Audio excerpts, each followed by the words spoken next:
अक्षय, आज आपके पास नाम है, शोहरत है, बंगला है, गाड़ी है, लेकिन अब आपके पास माँ नहीं। ये सब तो है। मैंने एक चीज़ और भी नोट की, you are very attach to your mother, और जब से आपकी मदर गई हैं तभी से आपकी कोई फिल्म हिट नहीं हुई। बात करते हैं कभी आप उनसे? और काफ़ी आप शूटिंग से आते थे, सबसे पहले आप ऊपर जाते थे उनके फ्लोर पर और फिर उनके साथ बात करते थे, बताते थे कि क्या हुआ। हाँ है, ऐसे ही है यार। चल आगे चल।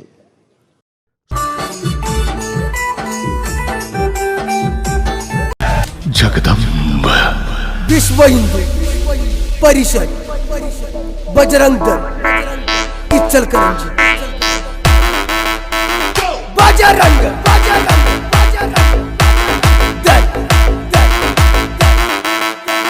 जय श्री राम।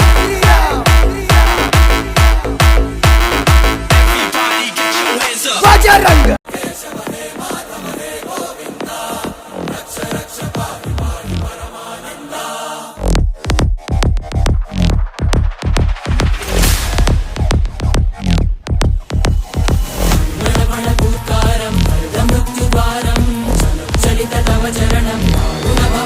दुनिया बनाने वाले क्या तेरे मन में समाई, काहे को दुनिया बनाई तूने, काहे को दुनिया। आपने एक बार ऐसी अर्जी लगाई थी कि आपके भाई ही पुनर्जन्म आपके घर में ले लें, ऐसी अर्जी आपने बालाजी के पास लगाई। जी लगाई थी सरकार, लगाई थी। आपके पुत्र होगा 2026 9 नवंबर के पूर्ववत होगा और उनके मस्तक पर दाएं आंख के ऊपर दाग होगा और वो भाई ही पुनर्जन्म में आएंगे।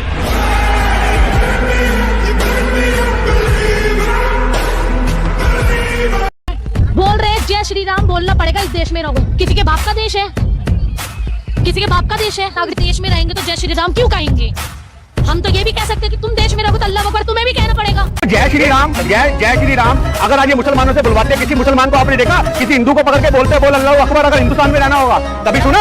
आज नहीं सुना। आज यही तो चीज है मेरे भाई, आज यही तो चीज है। कुछ लोग कहते हैं कि हिंदुस्तान किसी के बाप का नहीं है। ये धरती महर्षि अगस्त की जो पी गए समंदर को, ये धरती पोरस की जो नतमस्तक कर दे सिकंदर को, ये धरती ताहिर सेन की जो कासिम के आघात को सीने पर झेला करते, ये धरती शकुंतला पुत्र की जो बालपन में सिंहों से खेला करते, ये धरती नहीं है किसी बाबर, हुमायूं, अकबर या किसी अफजल गुरु के बाप की। ये धरती तो है वीर शिवा और महाराणा प्रताप की।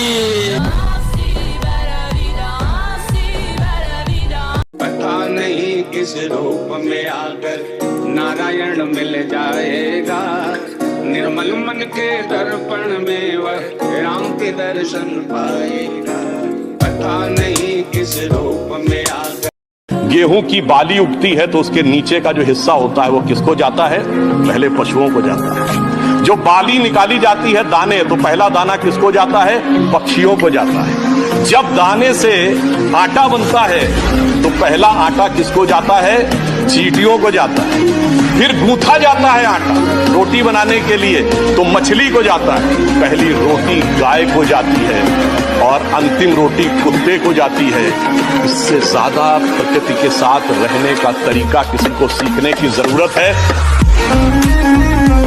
दोस्तों, एक बार बलराम जी ने विशालकाय वानरराज द्वैती को एक मुक्के में क्या मार दिया, वह समझने लगे कि उनसे शक्तिशाली और बलशाली इस ब्रह्मांड में और कोई नहीं है। इसी बात से चिंतित होकर श्री कृष्ण बलराम का घमंड तोड़ने के लिए हनुमान जी को याद किया और हनुमान जी अपने आराध्य की बात कैसे टाल सकते थे, इसीलिए वह तुरंत द्वारिका नगरी पहुँच गए और बलराम की अत्यधिक प्रिय वाटिका को तहस नहस करने लगे, जिससे बलराम अत्यंत क्रोधित हो गए और हनुमान जी पर प्रहार करने लगे। परंतु हनुमान पर उन प्रहारों का कोई असर नहीं हुआ। जब बलराम जी के सभी अस्त्र विफल हो गए तब उन्होंने अपने हल का आह्वान किया। इसके पश्चात हनुमान जी ने भगवान श्री कृष्ण को याद किया और उनसे रक्षा के लिए प्रार्थना की। भगवान श्री कृष्ण अपने भक्त की पुकार सुनकर तुरंत वहाँ प्रकट हो गए और बलराम जी को हल चलाने से रोक दिए। इसके पश्चात श्री कृष्ण ने बलराम जी को बताया कि यह महावीर कोई और नहीं बल्कि चिरंजीवी हनुमान जी हैं। दोस्तों, जो भी हनुमान जी को भगवान मानता है, एक लाइक और सब्सक्राइब जरूर कर देना। स्वागत है दोस्तों, आज के इस वीडियो में हम आपको बताएंगे क्यों मनाई जाती है होली। जाने इस त्योहार से जुड़ी कथा।